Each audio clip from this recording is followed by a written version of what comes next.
This is an Experian report dated February 19th, 2009. And as we scroll down here on the report, we can see that there is a bankruptcy reporting under the public records section. And under negative credit items, there are actually 21 charged off and collection accounts. And I'm not going to go through each one, but I'll scroll through here so that you can see them. And there's 1, 2, 3, 4, 5, 6, 7, 8, 9, 10, 11, 12, 13, 14, 15, 16, 17, 18, 19, 20, 21, and then we go into the good standing accounts section. You can see there's a number of good standing accounts. So 21 negative accounts plus 1 bankruptcy reporting on their Experian report.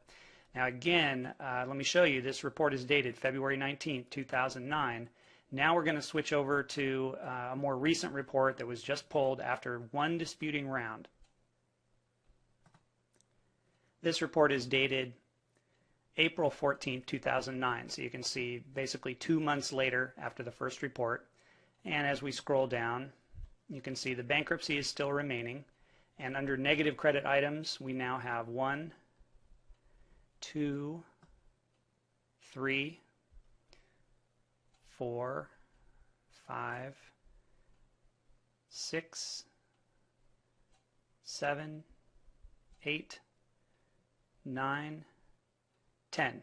There are now 10 negative accounts and only 1 bankruptcy showing. So we've gone in 2 months from 21 negative items and a bankruptcy to 10 negative items and a bankruptcy.